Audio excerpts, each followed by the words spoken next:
Welcome to the Tom Matt Show. You are walking through the front door of the refirement zone. And now, your host, Tom Matt. Welcome, everyone, to this week's episode of the Tom Matt Show. Thank you so much for joining us, either on our audio stream, radio broadcast, syndicated radio, video, clips, whatever. Thank you so much for joining us. Last week, Brock Fletcher was here, and we did a 2023 recap with him and a prognostication, sort of like we did with Craig Stiles on the financial fitness. What we're trying to do is share with you good information going into the next year and giving everybody a little bit of hope. And that's how we roll with this bad boys. Welcoming back for his 10th visit to the radio program, another brother from another mother. Guy is just awesome. He's inspired me. He's done things with me. He's helped me so much. My friend, very good friend, one of my best friends, Doug Resseguie, back for his 10th visit, doing the hunter, non-hunter thing, the outdoors thing, the living life thing, the kids thing, the everything thing. Doug, you do it all, man. How you doing, brother? I'm doing well, Tom. I'm doing well, and thanks for having me on the show. And hopefully the people who listen find some things that they value, or some things to intrigue them, or maybe tease their brain a little bit, have them check some new things out. It's a slightly different twist than where a lot of your programs are, but I think we've got a little area here that people are interested in. So I'm glad to be here. Well, thank you. And it's always good to have the hunter, non-hunter perspective. There's many things to talk about since I'm such a know-nothing when it comes to the hunter, non-hunter aspect.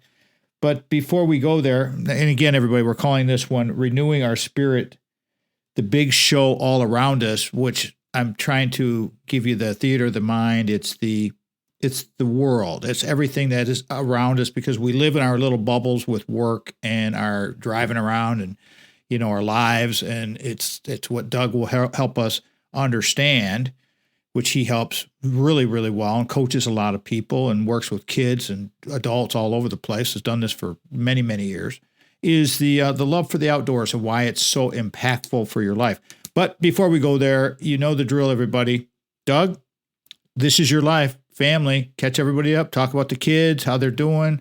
You got big changes happening for you, being a grandparent, all of those good things. Go ahead, please talk about your family. The family story is similar to what was on the last program. My daughter, who was teaching in Alaska for 5 years, has decided to come home and teach here in the lower 48 for a while. So she is. Which daughter is that, Doug? Which is nice. Say that again. Which daughter is that? It's Denise. Denise. Okay. Denise taught up in the bush of Alaska for 5 years. She's back down here. Partly because her sister had a new baby, and she is an aunt, and she wants to be involved with her niece's life, and so she's recently moved here, and it's been really good for her because getting around the family more is good.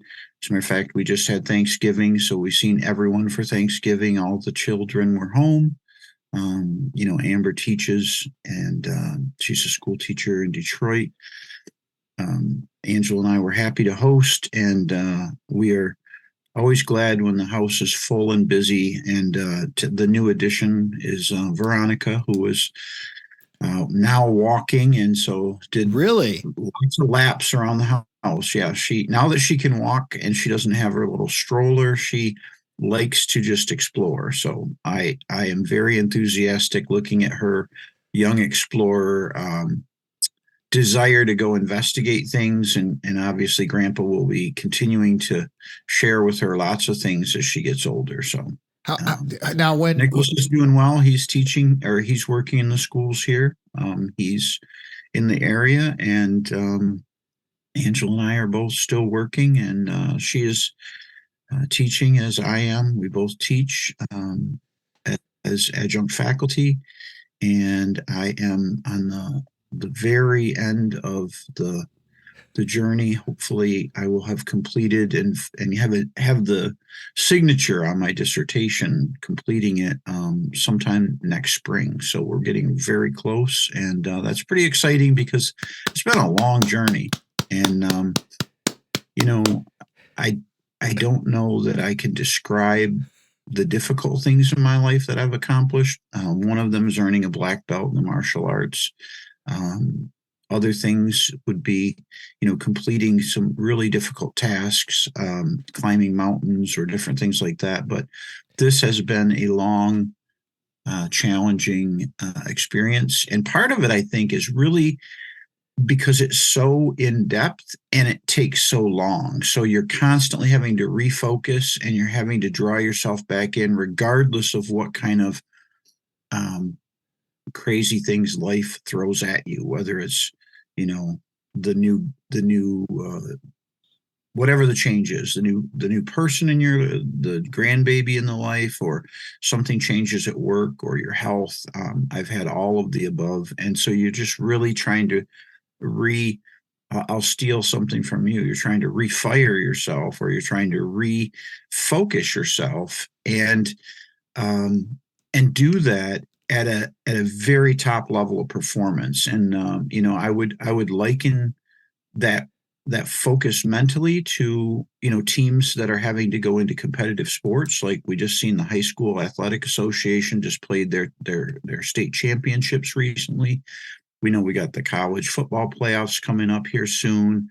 We've got I just watched the Pac-12 championship last night, and you're seeing the Big Ten championship. So when you have a team that has what they talk about having a schedule, but then that schedule's elevated because you're out of your element, you're not on your home turf, you're playing against somebody different than maybe who you planned for. So it's really reframing and keeping your brain, which is your most powerful tool and thing that you have in life, because it, even as your body ages and like I get a little, it takes me longer to climb hills, or like that picture behind me is the view from where I hunted this year out of my favorite spot to watch the sun come up. There's a hill behind there. And if I have to walk up that, even though I train regularly, it takes a little more time because your body's slowly, your body's on a downward cycle. You can sustain it, but you probably aren't going to get it back to where I might have been 20 years ago. And maybe I could do that faster. So you just have to think about what you're going to do, prepare for what you're going to do. And then most importantly, enjoy every single moment and second in life, because it is amazing.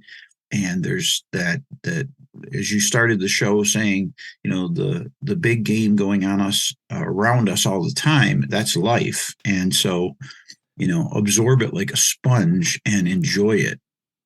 Doug Resseguie is a married father of 5, 4 daughters and a son, lifelong learner, as he was just describing.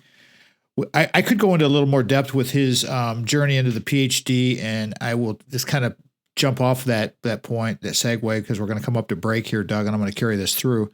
But the amount of people that are going through education in a different phase of life, non-traditional education, is growing and growing. And Doug's a great example of someone who has been doing that. And that's what he's referring to, finishing his PhD that he's been pursuing. But he's been a lifelong learner his whole life. And that's the whole thing about being a lifelong learner. I mean, it enhances what we do. In this episode, we're going to talk about renewing our spirits, about being outdoors, because that's what the hunter non-hunter whole theme of this topic and category of the radio program podcast is all about. Me being the non-hunter, as everyone maybe know, if you're new to the show, then Tom is the non-hunter and Doug is typically our subject matter expert on our hunter. So he does a lot of these shows, this being his 10th visit, and they're always interesting, always fun. Again, Doug Resseguie is our guest today. We're going to talk hunter non-hunter, renewing our spirit, the big show all around us. I'm Tom Matt, and this is the Tom Matt Show. This segment of the Tom Matt Show is brought to you in part by the Source of Light and Power. One record release a month for all of 2023, Sonic Marathon is currently underway by bandleader Archivall and broadcaster Mitch Anderson. Hear the sound that is endorsed by Odyssey headphones, linear tube audio, RME converters, and Peluso microphones at sourceoflightandpower.bandcamp.com. This is the Tom Matt Show.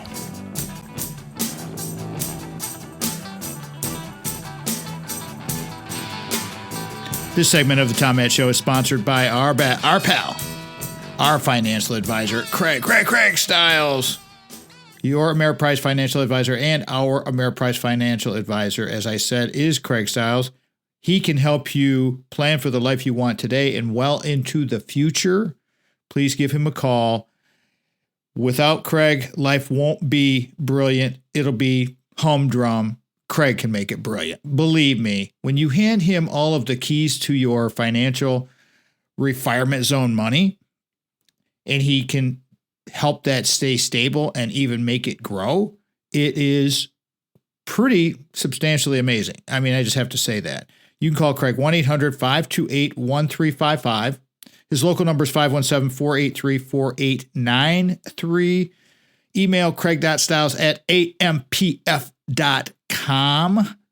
Offices are located 2400 Lake Lansing Road. Suite B is in Brilliant, or B-ism, Lansing, Michigan, 48912. Stations that have carried us, will carry us, have carried us in the past. I always mention them all. Even if we're not on the stations anymore, it doesn't matter, because I'm grateful to any radio station that ever carried this broadcast in our historical perspective. Being in our 13th season, it matters a lot to say thank you and be grateful to all of those stations that gave us that time and brought our words to many different spaces in the world and places in Michigan and the Midwest. WGHN 92.1 FM in Grand Haven carried us for a long time. WJM, they were the first, as a matter of fact, to carry us on broadcast radio. WJM, the flagship of the Michigan Talk Network. AM 1240 Lansing, Michigan. WGRW 1340 AM in Grand Rapids. WKOQ 1490 Muskegon, Whitehall. WYPV FM 94.5 Mackinac City. There's a lot of stations in the Michigan Talk Network. Thank you to Steve and Ivy Gruber for providing us, the pipeline to the world with the syndication with the Michigan Talk Network. We're very, very grateful to them. And of course, our PBS affiliate at the Big Green Machine of Michigan State University, my alma mater, my former employer, where I am refired from.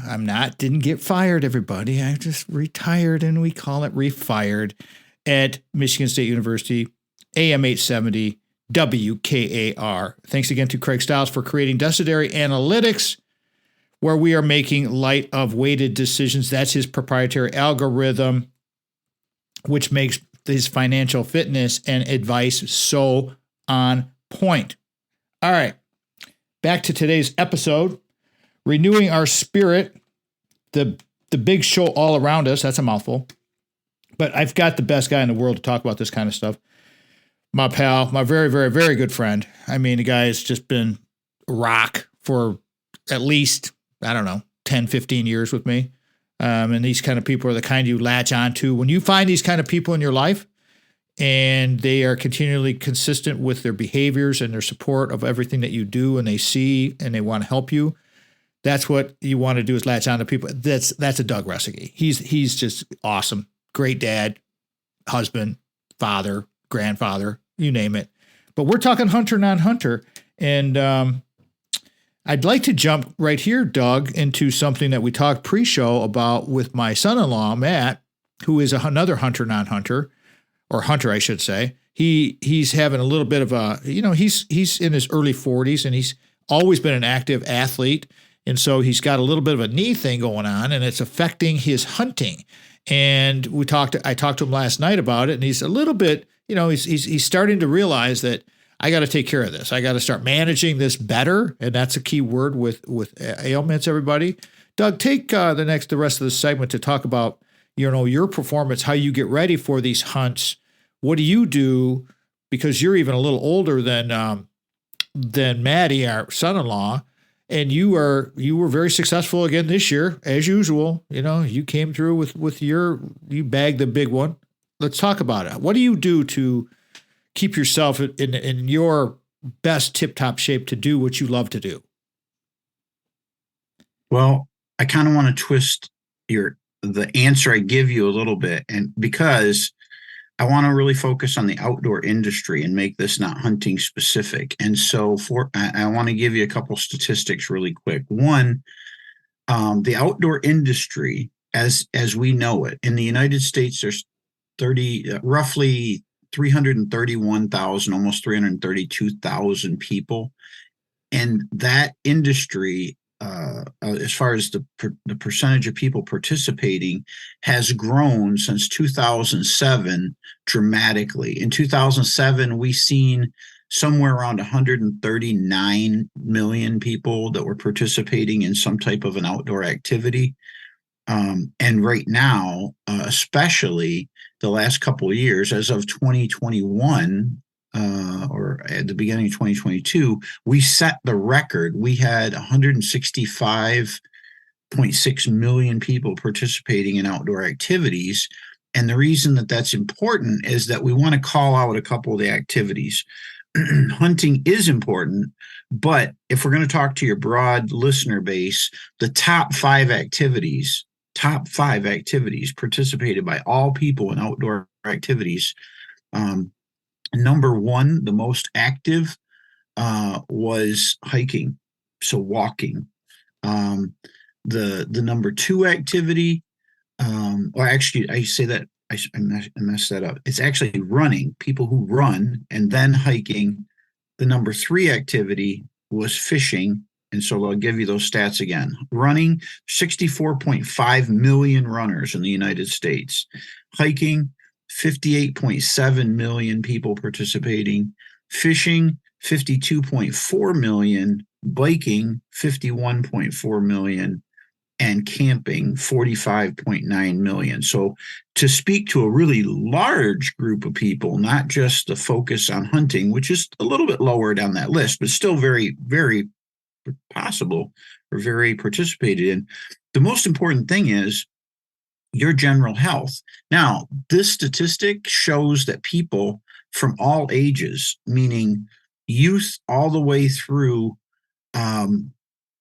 until they're no longer on the planet, are participating in activities. And what's interesting, when you look at the gender percentage, because that's where this really gets interesting, hunting has had an increase in participation from females and youth for a lot of years. But in general, if we look at all activities right now, 46.5% of all people participating in outdoor sports are female, and 53.5% are male. So when you look at runners, hikers, biking, and all those top five activities, we're seeing a really equal distribution. So I want to call that out, because when people think of hunting, all of a sudden they're like, oh, well, the average age of the hunter, well, right now hunting is, the average participant is probably over 40 years old for just hunting, because that particular sport has a certain higher age limit. So main thing, it's going back to what you've always taught, which is health, sleeping, eating, activity, staying healthy to participate in all of these activities. So I'm going to hand that back over to you, sir. All right. Good segue. Thank you, Doug. That was a really good segue into where we're going today. I'm going to reset this thing, everybody. I'm going to come to break here. Doug Resseguie is our guest for his 10th visit, Hunter Non-Hunter. Although it's more of an outdoor, it's more of a quality of life. It's so much more, and that's why I love doing the Hunter Non-Hunter with Doug, renewing our spirit, the big show all around us. Doug Resseguie, subject matter expert on the Tom Matt Show, and this is the Tom Matt Show. Thank you again to our Segment 2 sponsor, Craig Stiles of Ameriprise Financial. For more information on services provided by Craig, please visit ameripriseadvisors.com/Craig.Stiles or by calling 517-483-4893. You're tuned in to the Tom Matt Show. Third segment of the Tom Matt Show is sponsored by our brand new sponsor, Jamie White and White Law. White Law PLLC, where justice meets compassion. Great guy, great team, doing it all, helping everybody. He's got so many irons in the fire, it's crazy. And he can help you find whatever resolution you need to find. White Law is your advocate in times of need, and they are here to listen. We are here to listen, support, and fight for what you deserve. Contact White Law today for your free consultation. You can visit whitelawpllc.com, whitelawpllc.com, or call 517-777-9785. You can also go to our homepage where all of our sponsors are located at the bottom of the homepage in the sponsor section. If you want to just go there and click through to their website and contact them that way, we try to make it easy for you. So once again, I want to thank the whole team at White Law for helping us, sponsoring the Mad Dog Minutes, sponsoring the third segment of our radio program. And you will be hearing Jamie's voice here very soon talking about all kinds of different topics as it relates to law and things that we need to understand between criminal law, elder law, you name it, law. We're going to talk about law. And that's why we have Jamie as a sponsor. And we're very, very grateful once again to mention him and the whole team over there. They've been excellent and helpful. Again, go to our homepage and click through to the banner, and away you go. You will see a lot of White Law all over our website moving forward. All right, back to our show today. Doug Resseguie's here. Show is when we do Hunter Non-Hunter with Doug. Doug is always very on. He's so prepared, always brings great notes, always brings great story. And today we're pivoting a little bit, renewing our spirit, the big show all around us.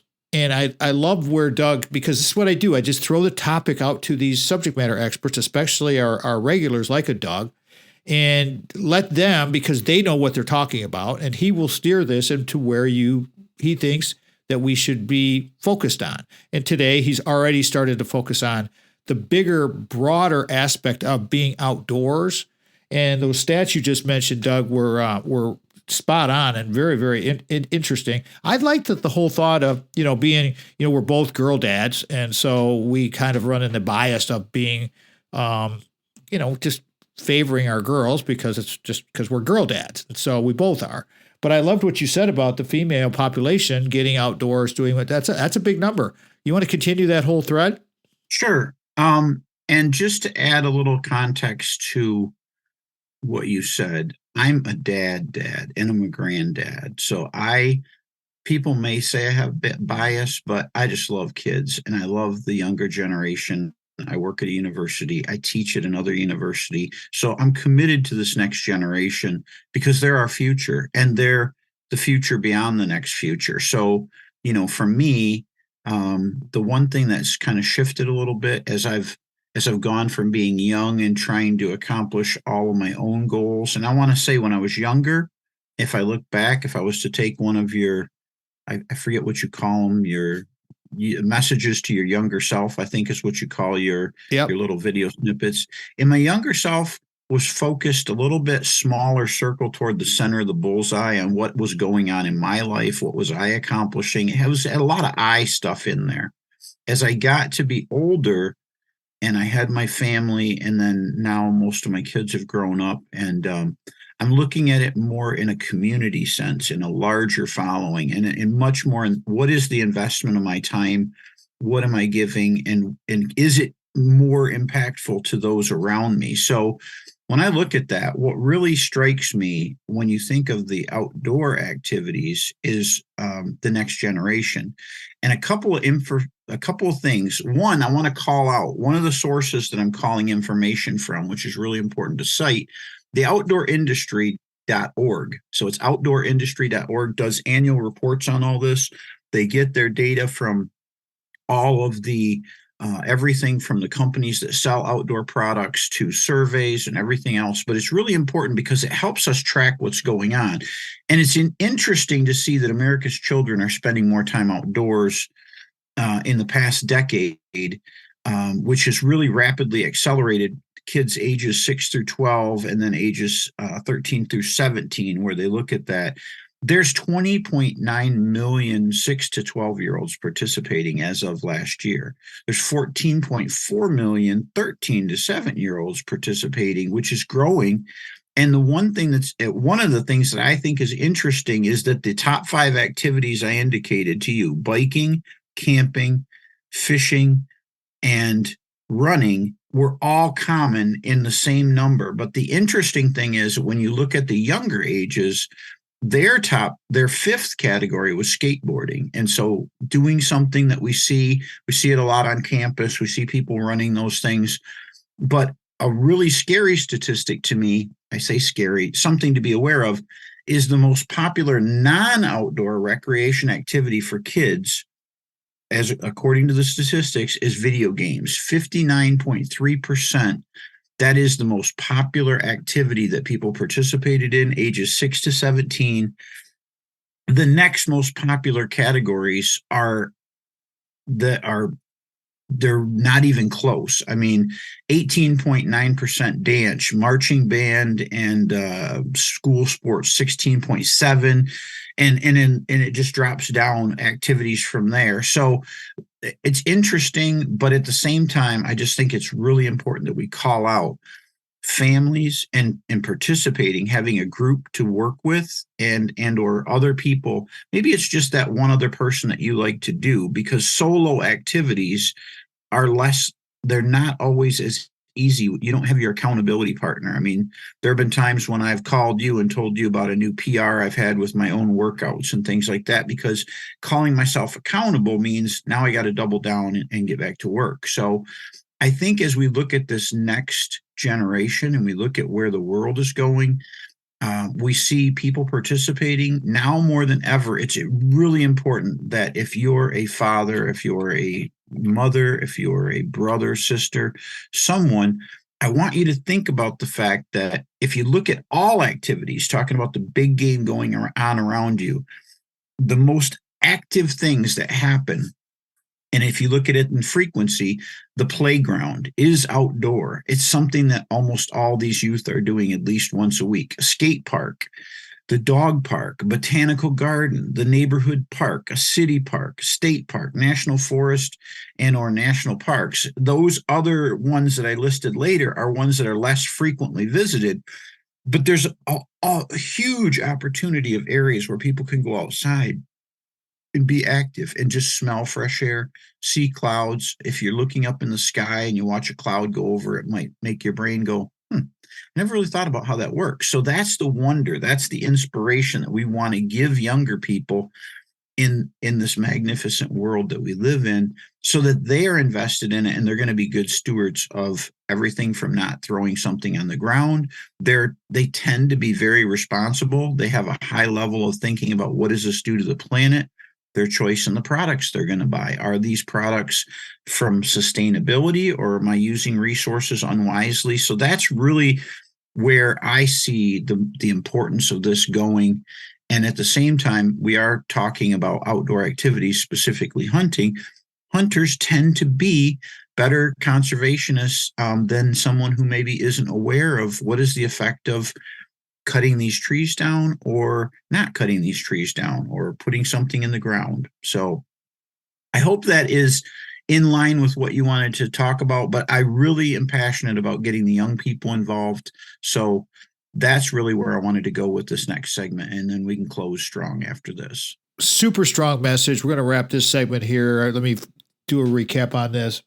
Doug Resseguie's back, Hunter Not Hunter, 10th visit, renewing our spirit, talking about stats with all of the people participating in outdoor activities, because the Hunter Not Hunter involves everything that is helpful, outdoorsy, good for nature. Love these topics, and I love the human spirit that goes into all of it, because that's what's important, is continuing to build and create happiness for people through outdoor activities, good, solid behaviors. Doug Resseguie is our guest. I'm Tom Matt, and this is The Tom Matt Show. For more information on the Tom Matt RFZ mentality, please visit our brand new website at www.tommattshow.com. Subscribe to our podcast via your favorite podcast platform. Visit our brand new YouTube channel for consistently motivating messaging. This is The Tom Matt Show. Fourth segment sponsor of The Tom Matt Show is Brock Fletcher, the selling team of Keller Williams Realty. And once again, I want to make sure that everybody understands that with our sponsors, we utilize their services. We know them, we trust them, we want you to trust them, and that's why they're sponsors of our programming. From Craig to Brock to Jamie. Now that Jamie's on our team now, it's all good. We have good people that help us, want to help you with. I'll tell you what, without Brock's trust in his team, and want to say a shout out to Mike Dedman. How you doing, Mikey? Mike Dedman was our buyer's agent for Little House Lansing. And when Brock gave us the numbers for Big House Holt, which was a huge move, as I've talked about many, many times on the radio program, it was a huge deal. The anxiety was plentiful, and it was during the pandemic as well. So we had all kinds of crazy things going on here. You can call Brock today. If you want to get the service like we got, you will get the service always. He's so consistent, 100% consistent. 517-853-6408. Or this is the non-super secret, which I used to say is kind of a funny thing. The super secret number, which isn't so super secret, 517. This is the one you want, everybody. 517-303-3262. Or go online to kwsellingteam.com. Sell your home without hassles. He's the man. He's got the plan, and he helps. He's a huge MSU honk. But the nice thing about all of our sponsors, again, is they're connected nationally. They have friends everywhere. I mean, Craig, Jamie, and now Brock, they're all associated with really good people nationally. So if you're listening to the podcast and you're in Texas or California or Arizona or Utah or wherever, hunting, getting ready to, you're sipping a nice warm beverage, whatever you're doing, thank you so much. Remember, you can find our sponsors and they can help you get to the people that you need to be with in your area. All right. Once again, all of our sponsors links are located at our homepage, TomMattShow.com, where we want you to go to connect with our people and make things happen. Hunter Non-Hunter is our theme for today. Love doing Hunter Non-Hunters. Doug Resseguie is my subject matter expert for the most part. Had a few other ones, but Doug is the kingpin. He's been on the show the most. 10th visit. Renewing our spirit. The big show all around us. Doug has had some success with the big show all around us. Let's get into the hunting aspect. He's given us some really great stats. And in the recap, I will have some links that Doug is going to give to us for your perusing the internet. And think of Doug as the great filter, the great white filter in the internet. I mean, when it comes to hunting and outdoor activity, this guy knows more than a lot of people. A lot more than I do. That's for darn sure. So Doug, let's talk about this year. You had some success, brother. Congratulations on that. Well, thanks, Tom. Every year is a success, and I want to define what success is for me when I go. 1, that I'm going. 2, that I'm able to go. And I know that sounds like a more what we call leveled up character answer, meaning that I can still go outside. But, I have a lot of friends, some of which are no longer on the planet. So they're no longer going on those journeys with us in person. So, just being able to go outside and enjoy, there is a certain level of activity, being able to go out in the cold or move and things. So yeah, I'm very pleased to have gone. This is, I guess I've been hunting with my dad since I was about 10. So this is my 45th year of hunting. So I'm 55 this year. And I've been hunting with a bow since I was 12. So I've been hunting with a bow for 43 years. I sent you a picture, which we can put up later, but I did get a really nice 9-point this year. It is a personal best for me with my bow. Congratulations. Yeah. But it really, my entire life has been about learning to use and appreciate the resources. So I grew up in Michigan, and in Michigan, hunting is very active, but we hunt for food. And so, if you're going in the garden and you're hungry for a tomato, you pick a tomato that's red and it's ready to be picked. You may not size it up and try to say, is this the very biggest tomato on the plant? So when we talk about how they score and how they measure certain things, there's the textbook, or what you would say the record book, and I want to call that out. The record book for archery hunting is Pope and Young, and Pope and Young, Pope-Young.org is where you'd see the records. If you're hunting with a firearm or not a bow, it would be Boone and Crockett. And so they have different ways of scoring the animal, generally measuring the horns, whether they're typical or non-typical. And so for me, I've never been a record book hunter, but one of my goals in life is to actually get a record book animal because it's just really kind of like reaching for that next level rung on the ladder. I'd like to. I have seen them, and just to see an animal of that caliber will put you in awe because these are not common. And but to that being said, this year I shot my best 9-point ever with my bow. It was very successful.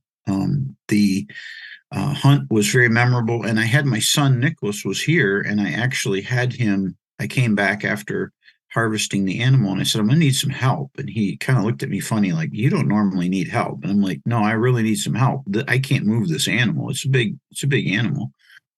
And he kind of laughed. And when we got there, I had already started working on it, and I said to him, I said, "Well, go ahead and turn it around." He grabbed a hold of it and he went to move it. He goes, "What's it stuck on?" I said, "Gravity."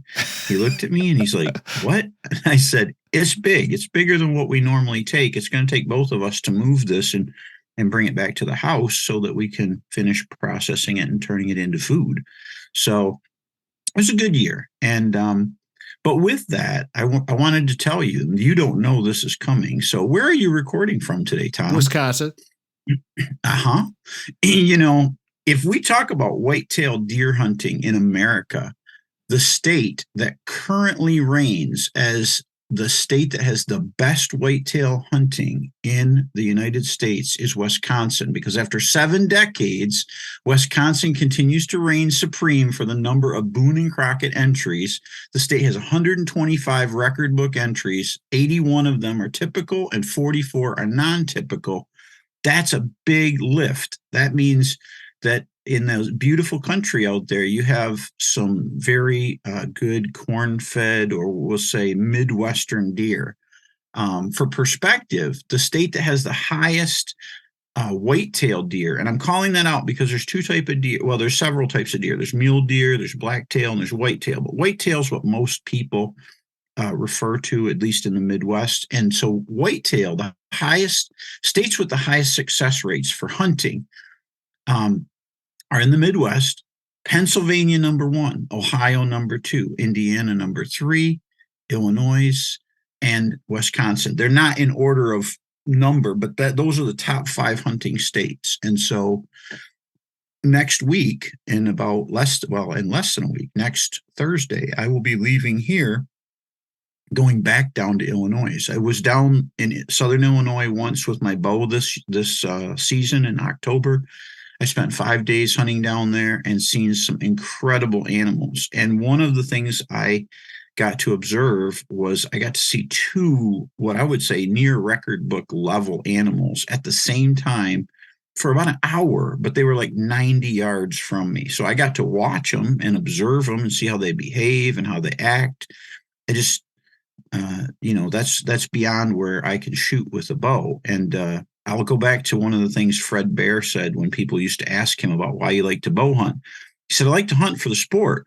He said, "But in the future," because he was talking back when rifle and gun hunting was more popular, he said, "In the future, the sport will take on challenge, just like we've increased from the 2-point shooting line to the 3-point shooting line. We make it difficult." He said, "Just because you go out in the woods and you see it doesn't mean that you can take it home and eat it." He's like, "That's what the difference is in archery hunting." So I had a great experience, and I'll be back down there next weekend with my muzzleloader, and I'll see how this turns out. But I'm going to hand it over to you, sir. That's a good segue we're going to wrap this segment. Doug Resseguie is our guest. Renewing our spirit, the big show all around us. Love having Doug in with his stories of success in hunting and all of the different attributes with the outdoor life. I mean, because he likes to bring it all. It's not just going out and harvesting the animal, as he calls it. It's not just going, it's so much more than that. And what he wants to do, and what I want to do as well, is inspire people to be healthier through being outdoors, being good stewards of our environment, and teaching young people to put down the video games and get outside and play with a ball, play with all of the different things that you can do outside. That's the way to live your life. Not to say anything disparaging on video games or any of that kind of stuff. I don't know much about that. But I'm going to tell you right now, there's nothing better than throwing a ball with an 8-year-old boy or a 10-year-old girl. There's absolutely nothing better than that. You listen to the Tom Matt Show. We'll be right back. Thank you again to our segment 4 sponsor, Brock Fletcher, real estate agent at the selling team with Keller Williams Realty. For more information on services provided by Brock, please call his personal cell phone at 517-303-3262 or by emailing Brock at kwsellingteam.com. This is the Tom Matt Show.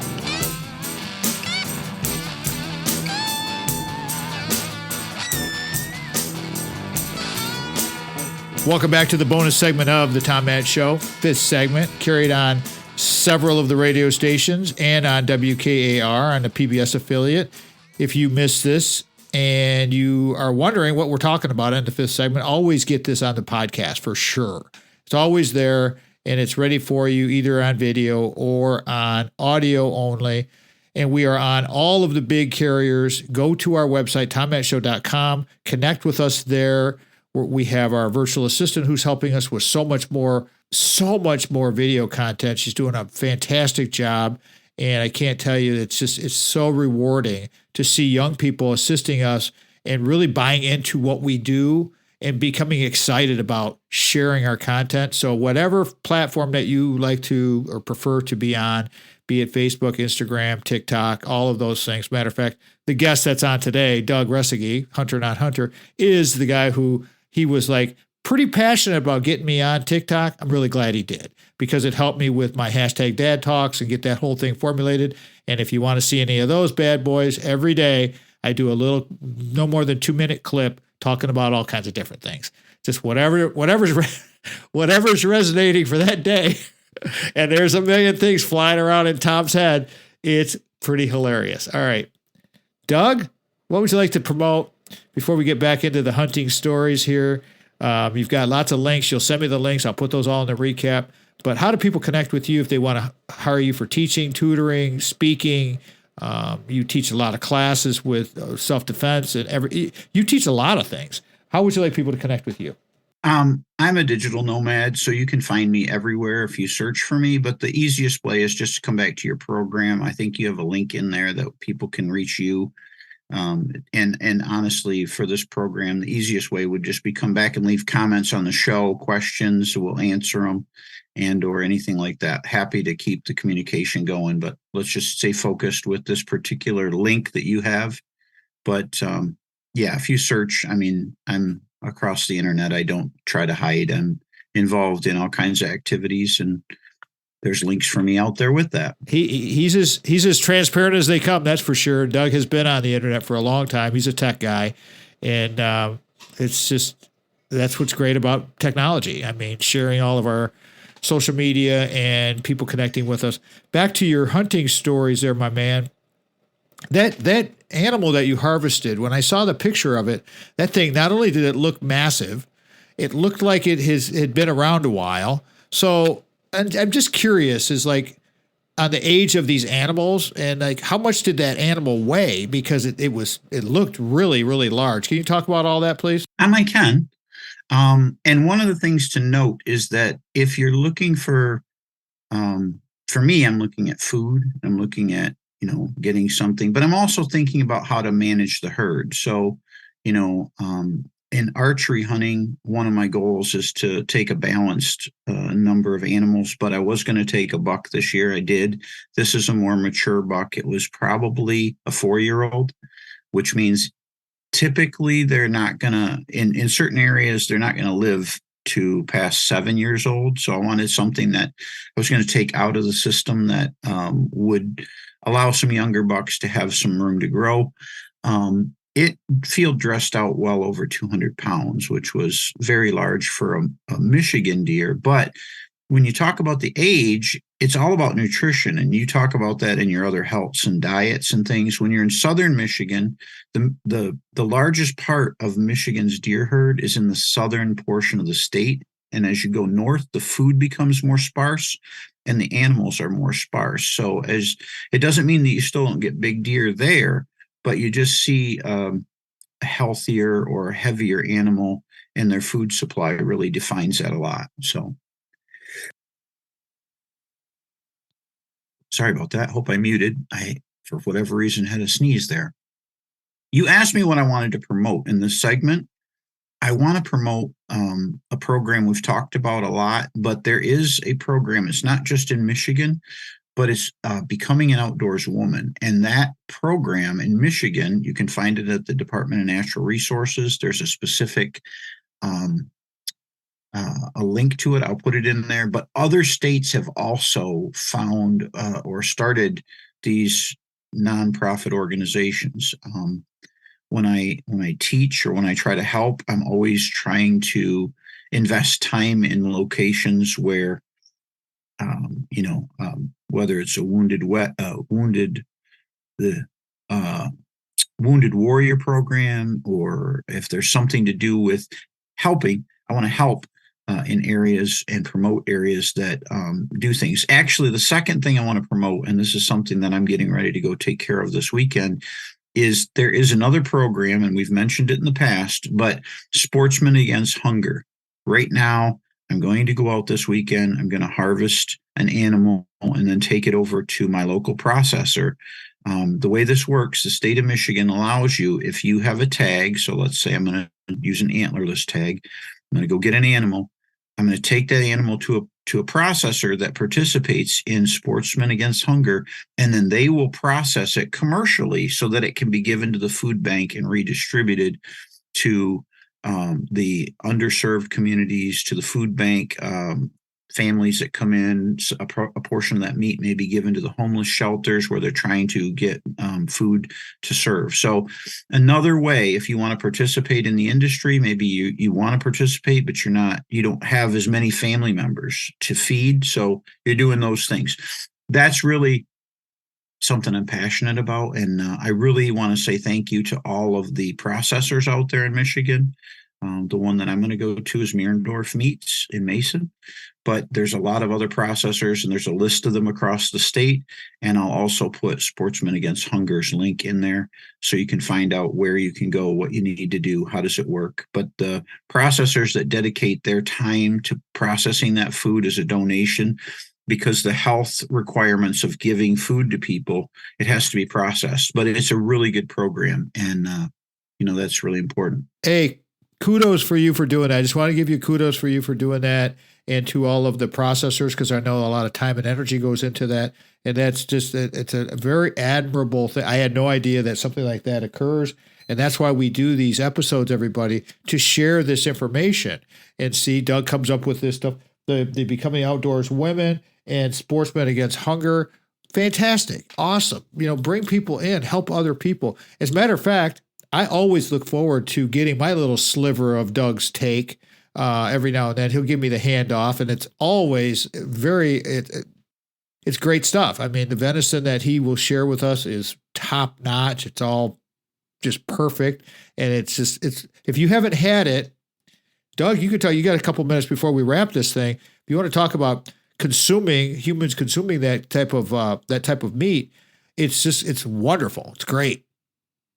Well, because of sustainability and how I believe, I would never take an animal or a fish or something if I wasn't going to use it. I might catch it, but I'd release it. And if it was fishing or something like that, especially with young people, but they want to learn and develop their skills. So, but no, outdoor game is a fantastic resource for those people who are a little concerned with the commercial industry of food processing. We're talking about natural things. They're grass fed. They're living in the wild. There's no steroids or hormones given to them. They're very low in fat, and so it's a high protein, very healthy animal. But if you're not familiar with cooking venison, there's tons of recipes out there. The big thing is get with somebody who cooks it. Unlike beef, you're gonna wanna rinse your meat, and the blood in venison has a slightly different flavor. The average American has grown up with the taste of red meat. If you are a red meat consumer, you're used to that flavor, and it'll be a different flavor if you don't rinse it. But other than that, it's a great product. The only thing you want to remember too is like if you're using hamburger, or if you've ground venison into a burger, or you're using it as a steak, it doesn't have the high fat content that you have in a cow. So you're going to want to add a little bit of olive oil or something when you're cooking, because there won't be oils in the meat. So you're going to want to prep what you're doing if you're frying it. If you're doing a slow cook or something, I oftentimes will just put in some venison steaks, and I'll put in some garlic. I'll put in some, a little bit of onion. I'll use maybe a can of French onion soup or something like that, and I'll let it simmer for the whole day, and it falls apart. I want to call out one thing, and I don't know if you know this, but I'm not going to use the person's name, but we have a common person that we both worked with, whose son this year had their first success with outdoor hunting, and I'm really proud of that young person. So my total high success measure is, I know several young people this year that have been participating in hunting, and they were managed to get their first successful harvest. So hats off to those young people. That is a great wrap and a good takeaway that Doug loves to continue to promote all of the outdoor living on our Hunter Not Hunter episodes and topic. If our show fits your business or group's mission, we want to be of service to you through our topics, issues. Please let us know. TomMattShow.com is where you can connect with us. Sponsorships are available, although they are limited, and we are very careful with our vetting process on that. Please let us know on that. If you missed any portion of the radio show, our podcasts are available at TomMattShow.com or any of the big aggregates of podcasting out there, iTunes, Google Play, any of them. We're on all of them. Always remember, before you can share love with others, you must love yourself first.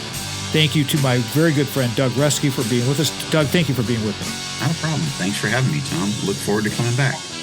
Sandy, Craig, Brock, Jamie White, everybody, thank you so much for being with us. We'll talk to you next weekend, everybody. Have a great week. Go out and ignite your life. Remember, Tom Matt Show is a production of Boomers Rock Media. We want to bring your story to life. And lastly, I want to say thank you to Mitch Anderson, producer of this show. We're out.